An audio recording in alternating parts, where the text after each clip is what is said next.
जय श्री कृष्ण, राधे कृष्ण। ओम नमो भगवते वासुदेवाय।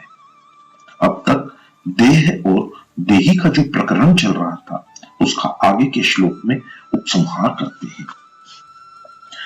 मनुष्य, देवता, पशु, पक्षी, कीट, पतंग आदि स्थावर जंगम संपूर्ण प्राणियों के शरीर में यह देही नित्य अवध्य अर्थात अविनाशी है। अवध्य शब्द के दो अर्थ होते हैं। इसका वध नहीं करना चाहिए और इसका वध हो ही नहीं सकता। जिसे गाय अवध्य है अर्थात कभी किसी भी अवस्था में गाय को नहीं मारना चाहिए, क्योंकि गाय को मारने में बड़ा भारी दोष है, पाप है। परंतु देही के विषय में देही का वध नहीं करना चाहिए ऐसी बात नहीं है। प्रत्युत इस देही का वध, नाश कभी किसी भी तरीके से हो ही नहीं सकता और कोई कर भी नहीं सकता। इसलिए तुम्हें किसी भी प्राणी के लिए शोक नहीं करना चाहिए, क्योंकि इस देही का विनाश कभी हो ही नहीं सकता और विनाशी देह क्षण मात्र भी स्थिर नहीं रह सकता। इन सर्वाणि भूतानि पदों में बहुवचन देने का आशय है कि कोई भी प्राणी बाकी न रहे, अर्थात किसी भी प्राणी के लिए शोक नहीं करना चाहिए। शरीर विनाशी ही है, क्योंकि उसका स्वभाव ही नाशवान है, वो प्रतिक्षण ही नष्ट हो रहा है। परंतु जो अपना नित्य स्वरूप है उसका कभी नाश होता ही नहीं। अगर इस वास्तविकता को जान लिया जाए तो फिर शोक होना संभव नहीं है। यह 11वें श्लोक से 30वें श्लोक तक का जो प्रकरण है, यह विशेष रूप से देही और देह, नित्य अनित्य, सत असत, अविनाशी विनाशी, इन दोनों के विवेक के लिए अर्थात इन दोनों को अलग अलग बताने के लिए ही है। कारण कि जब तक देही अलग है और देह अलग है, यह विवेक नहीं होगा, तब तक कर्मयोग, ज्ञान योग, भक्ति योग आदि कोई सा भी योग अनुष्ठान में नहीं आएगा। इतना ही नहीं, स्वर्ग आदि लोकों की प्राप्ति के लिए भी देही और देह के भेद को समझना आवश्यक है। कारण कि देह से अगर देही न हो, देह से देही अलग न हो, तो देह के मरने पर स्वर्ग कौन जाएगा। अतः जितने भी आस्तिक दार्शनिक हैं, वे चाहे अद्वैतवादी हो चाहे द्वैतवादी हो, किसी भी मत के क्यों न हो, सभी शरीर शरीरी के भेद को मानते ही हैं। यहां भगवान इसी भेद को स्पष्ट करना चाहते हैं। इस प्रकरण में भगवान ने जो बात कही है वह प्राय संपूर्ण मनुष्यों के अनुभव की बात है। जैसे देह बदलता है और देही नहीं बदलता। अगर यह देही बदलता तो देह के बदलने को कौन जानता। पहले बाल्यावस्था थी, फिर जवानी आई, कभी बीमारी आई, कभी बीमारी चली गई। इस तरह अवस्थाएं तो बदलती रहती हैं, पर इन सभी अवस्थाओं को जानने वाला देही वही रहता है। अतः बदलने वाला और न बदलने वाला, ये दोनों कभी एक नहीं हो सकते। इसका सबको प्रत्यक्ष अनुभव है। इसलिए भगवान ने इस प्रकरण में आत्मा अनात्मा, ब्रह्म जीव, प्रकृति पुरुष, जड़ चेतन, माया अविद्या आदि दार्शनिक शब्दों का प्रयोग नहीं किया है। यद्यपि इस प्रकरण में 2 बार पुरुष शब्द का प्रयोग किया गया है, तथापि वह दार्शनिक प्रकृति पुरुष के अर्थ में प्रयुक्त न होकर मनुष्य के अर्थ में ही प्रयुक्त हुआ है।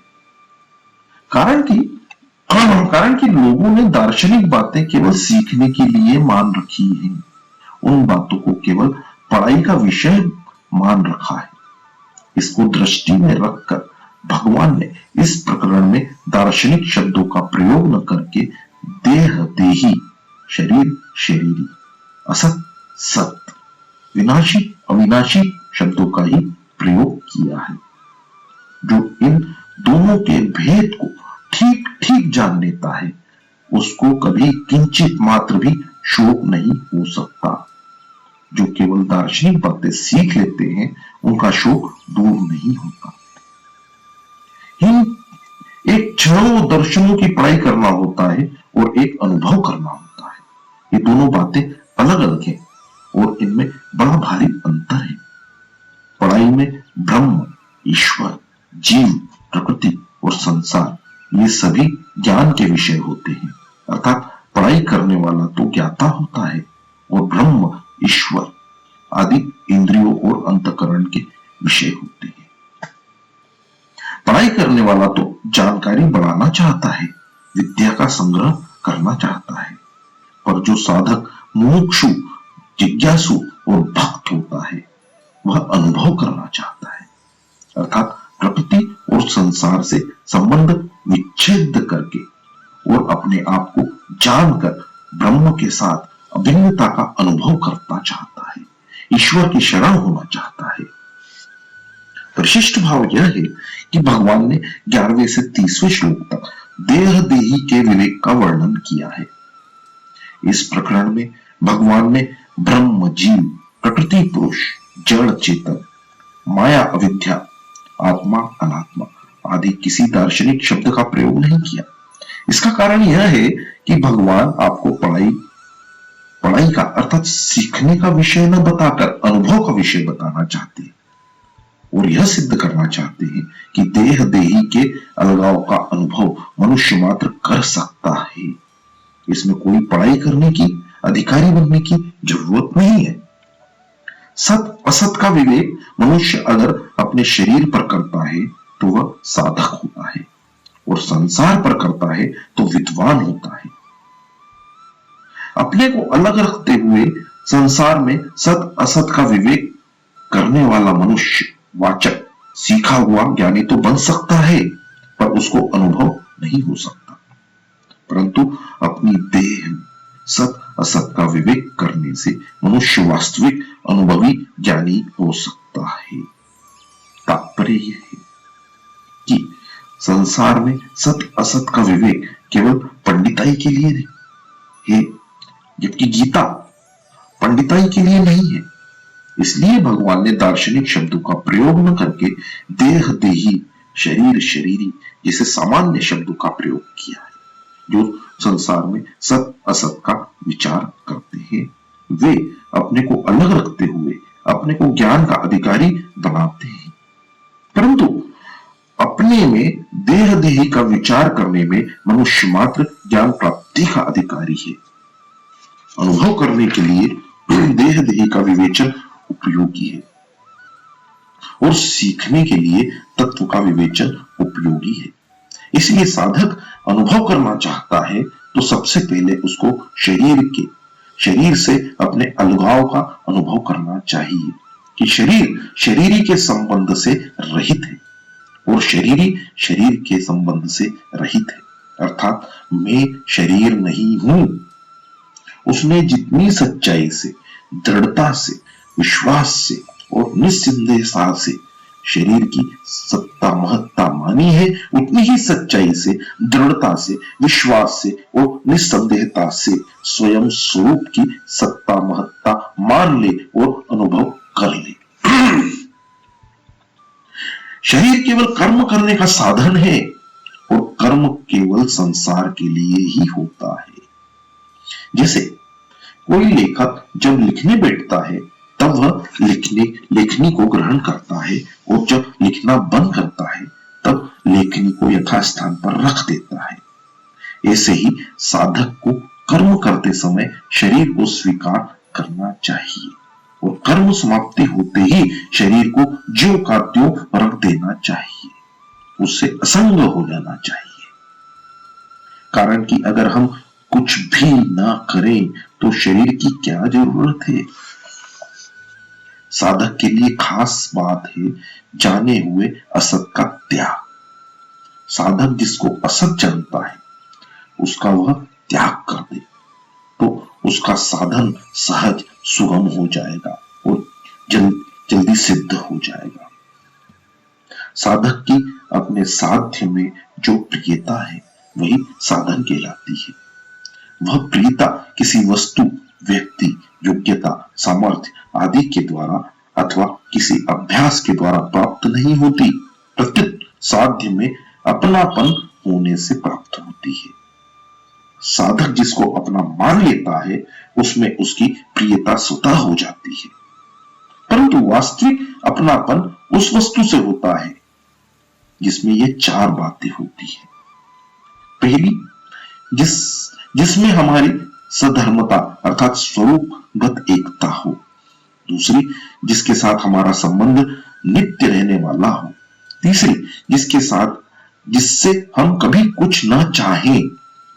चौथी, हमारे पास जो कुछ है वह सब जिसको समर्पित कर दे। ये चारों बातें भगवान में ही लग सकती हैं, कारण कि शरीर और संसार से हमारा संबंध नित्य रहने वाला नहीं है और उनमें हमारी स्वरूपगत एकता भी नहीं है। प्रतिक्षण बदलने वाले के साथ कभी न बदलने वाले की एकता कैसे हो सकती है? शरीर के साथ हमारी जो एकता दिखती है वो वास्तविक नहीं है, प्रत्युत मानी हुई है। मानी हुई एकता कर्तव्य का पालन करने के लिए है। तात्पर्य है कि जिसके साथ हमारी मानी हुई एकता है उसकी सेवा तो हो सकती है, पर उसके साथ अपनापन नहीं हो सकता।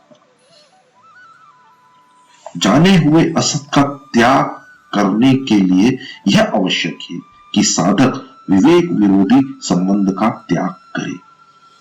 जिसके साथ हमारा न तो नित्य संबंध है और न स्वरूपगत एकता ही है, उसको अपना और अपने लिए मानना विवेक विरोधी संबंध है। इस दृष्टि से शरीर को अपना और अपने लिए मानना विवेक विरोधी है। विवेक विरोधी संबंध के रहते हुए कोई भी साधन सिद्ध नहीं हो सकता। शरीर के साथ संबंध रखते हुए कोई कितना ही तप कर ले, समाधि लगा ले, लोकांतर में घूम आए, तो भी उसके मोह का नाश तथा सत्य तत्व की प्राप्ति नहीं हो सकती। विवेक विरोधी संबंध का त्याग होते ही मोह का नाश हो जाता है तथा सत्य तत्व की प्राप्ति हो जाती है। इसलिए विवेक विरोधी संबंध का त्याग किए बिना साधक को चैन से नहीं बैठना चाहिए। अगर हम शरीर से माने हुए विवेक विरोधी संबंध का त्याग न करें तो भी शरीर हमारा त्याग कर ही देगा। जो हमारा त्याग अवश्य करेगा उसका त्याग करने में क्या कठिनाई है? इसलिए किसी भी मार्ग का कोई भी साधक क्यों न हो, उसे इस सत्य को स्वीकार करना ही पड़ेगा कि शरीर मैं नहीं हूं, शरीर मेरा नहीं है, वो शरीर मेरे लिए नहीं है, क्योंकि मैं अशरीरी हूं, मेरा स्वरूप अव्यक्त है। जब तक साधक का शरीर के साथ मेरेपन का संबंध रहता है तब तक साधन करते हुए भी सिद्धि प्राप्त नहीं होती और वह शुभ कर्मों से, सार्थक चिंतन से और स्थिति की आसक्ति से बंधा रहता है। वह यज्ञ, तप, दान आदि बड़े बड़े शुभ कर्म करे, आत्मा का अथवा परमात्मा का चिंतन करे अथवा समाधि में भी स्थित हो जाए तो भी उसका बंधन सर्वथा मिटता नहीं। कारण कि शरीर के साथ संबंध मानना ही मूल बंधन है, मूल दोष है, जिससे संपूर्ण दोषों की उत्पत्ति होती है। अगर साधक का शरीर से माना हुआ संबंध सर्वथा मिट जाए तो उसके लिए अशुभ कर्म तो होंगे ही नहीं, शुभ कर्मों में भी आसक्ति नहीं होगी। उसके द्वारा निरर्थक चिंतन तो होगा ही नहीं, सार्थक चिंतन में भी आसक्ति नहीं होगी। उसमें चंचलता तो रहेगी ही नहीं, समाधि में, स्थिरता में अथवा निर्विकल्प स्थिति में भी आसक्ति नहीं होगी। इस प्रकार स्थूल शरीर से होने वाले कर्म में, स्थूल सूक्ष्म शरीर से होने वाले चिंतन में और कारण शरीर से होने वाली स्थिरता में आसक्ति का नाश हो जाने पर साधन सिद्ध हो जाएगा, अर्थात मोह नष्ट हो जाएगा और सत्य तत्व की प्राप्ति हो जाएगी। इसलिए भगवान ने अपने उपदेश के आरंभ में शरीर का संबंध सर्वथा मिटाने के लिए शरीर शरीरी के विवेक का वर्णन किया है। जय श्री कृष्ण, राधे कृष्ण। ओम नमो भगवते वासुदेवाय।